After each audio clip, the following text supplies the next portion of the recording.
Hi, my name is Melissa with A Creative Journey with Melissa. Today I want to show you a creation, also show you a technique, as well as talk to you about an amazing woman that I know. Her name is Kim, and she is currently battling pancreatic cancer.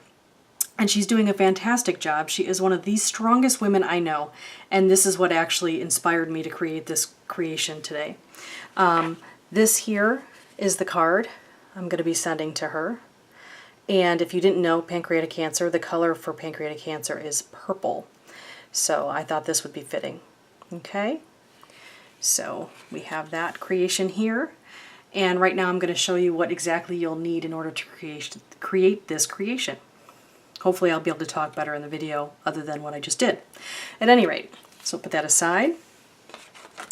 You're going to need the Creative Journey stamp set. This is Awareness Ribbon Stamp Set 1. You'll need Tim Holtz Distress Ink, which is Dusty, excuse me, I guess clearly I can't talk yet, Dusty Concord. This is a Sizzix embossing folder. This is the one I chose, but you can choose any if you like. Okay. We used Ranger Archival ink. You can use a regular paintbrush or you can use this watercolor brush. We have scissors. We have a little twine. We have some adhesive. We needed both blocks. And the reason why we needed both blocks is I really like to use sentiments with a smaller block. I feel like it gives me better control. And you also need some watercolor paper.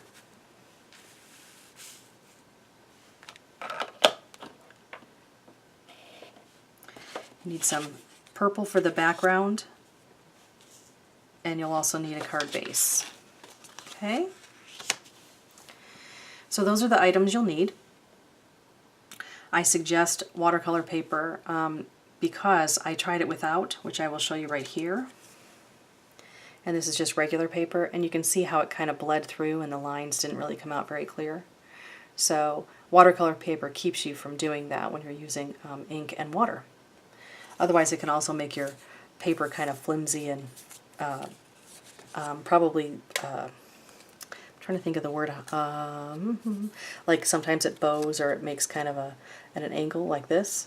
Okay. So what I'm going to show you now is the actual technique. We're going to put all this stuff away. You can use a regular water brush. I'm sorry, you can use a regular paintbrush. The paintbrush being like this. You know, just your everyday dollar store type paintbrush. You don't necessarily need to use something really fancy, but I used the water brush because I had it and I thought, why not? So what we're going to do is put everything else aside. Right now we need to take out the watercolor paper. We don't really need this right now, but I'll keep it here anyway. And we need to take out the stamps. Again, this is the Awareness Ribbon Stamp Set 1, and it's really great for anybody that is doing a scrapbook for cancer, a cancer walk, could be for any type of awareness ribbon situation. You can use, I've created stuff with this for autism, breast cancer, lung cancer, colon cancer. There's just a number of different things you can create with this, okay? Okay, so we're going to need the larger ribbon, and these are photopolymer stamps, so we're going to just peel those off because that's how they're created. Basically, they have a sticky back, and that's what photopolymer actually, by design, has a stickiness to it. So you just need to place it on your block. Okay. And then you'll take the archival ink. The reason why I'm using the archival ink is because it's waterproof. Now if you use the Memento ink, which we've used before, and I'm sure you've seen it in my previous videos, because that's pretty much all the ink I use unless I'm watercoloring. If you use that ink, it will bleed, and you don't want it to bleed clearly. Otherwise it'll ruin your creation. So what I'm going to do here is I'm going to scoot this up so it's a little bit better visually here for you. And we're going to line it up and just push down and stamp.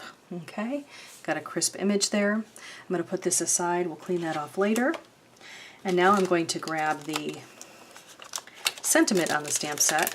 There's a few of them, but this is actually more of a phrase here.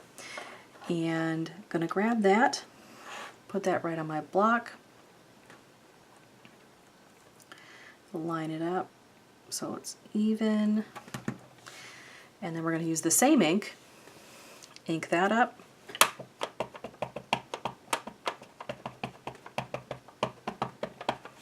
and stamp it right below. And we're all set. Okay? So with that, we're going to put the dark or the black ink away, the archival ink. Again, this is jet black and it's made by Ranger. It's great to have in your toolbox because you never know when you'll need to use it. It's a fantastic tool. So what we're going to do is we're going to take this, and I'm not sure if I mentioned this before, but I'm going to tell you now.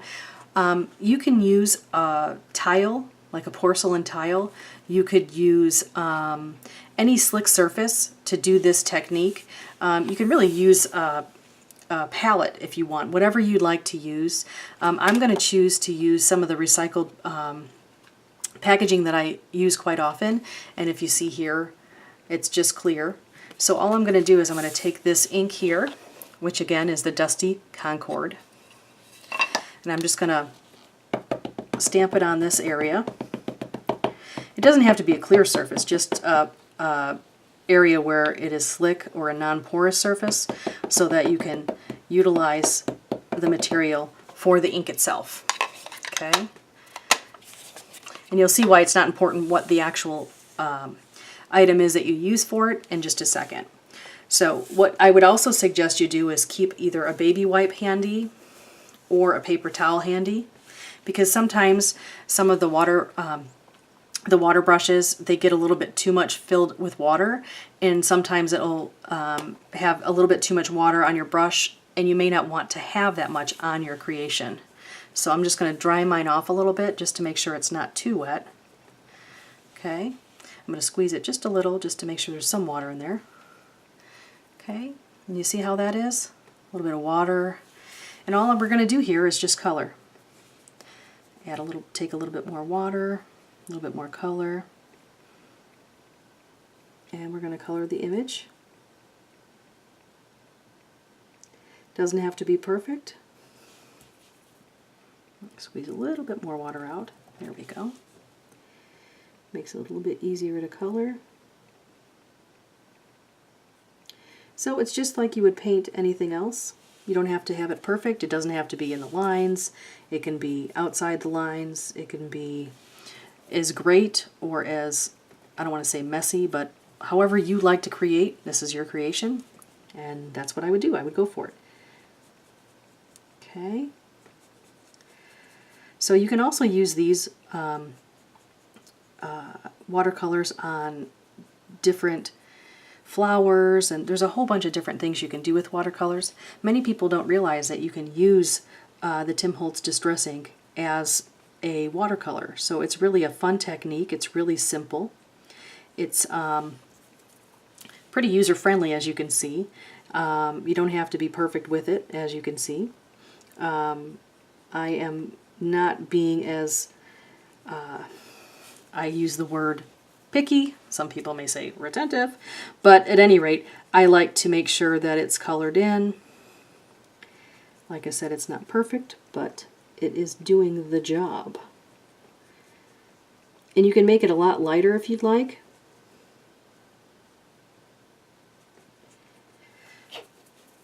By adding more water, so it'd be more of a watercolor look. Or you can make it, you could take your watercolor brush and take it right off the ink pad. I don't like to do that just because a lot of times there's not a lot of consistency with the color, and that's where my pickiness comes in, clearly. Okay. And as you can see, as it dries, it gets lighter. So, like I said, I didn't do a fantastic job of making it really in the lines and all that stuff. This is more of a technique. I just wanted to show you how easy it is to do this. And this can be done with any any of the distress inks. You can use other inks too. Any of the other inks out there. There's tons of great companies that have great inks, and you just need to make sure that it's not a that you make sure that's that you make sure that it'll work with water, and make sure it's water soluble. Otherwise, it will not be able to be used. If it doesn't work with water, it's not going to spread or blend like this does, as you can see here. Okay. So what I did was, I'm going to add a little bit more ink for the creation. I added a little bit of ink after I colored in the ribbon, and I'll show you that in a second. Okay. I'm going to add a little bit more water here. Okay. And what I did was, I just lightly went over the whole creation. Now if you see here, you see there's a little bit of a texture look to it. The watercolor paper actually has a natural texture to it. So that's what I'm trying to pick up here with my coloring. Okay. Now this I did pretty dry. As you can see with the creation here, mine was a lot more wet. You can see the difference between the two. This I used a lot more water, this one I didn't. So like I said, there's a lot of different ways you can use the watercolor. And really if you use the concept like when you were in kindergarten and you used the little palettes with the different colors on the paint sets, then I think you'd be perfect. You can use those as well.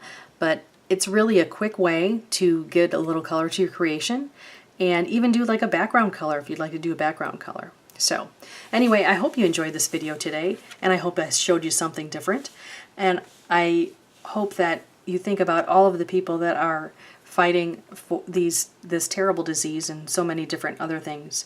I think that Kim is an amazing woman, and she is so strong, and I am so proud of the fantastic way she's held herself with pride and dignity and just strength, and she just really inspires me every day. So I hope you have a fantastic day, and thank you so much for joining us, and happy Monday. Thank you so much. Bye-bye.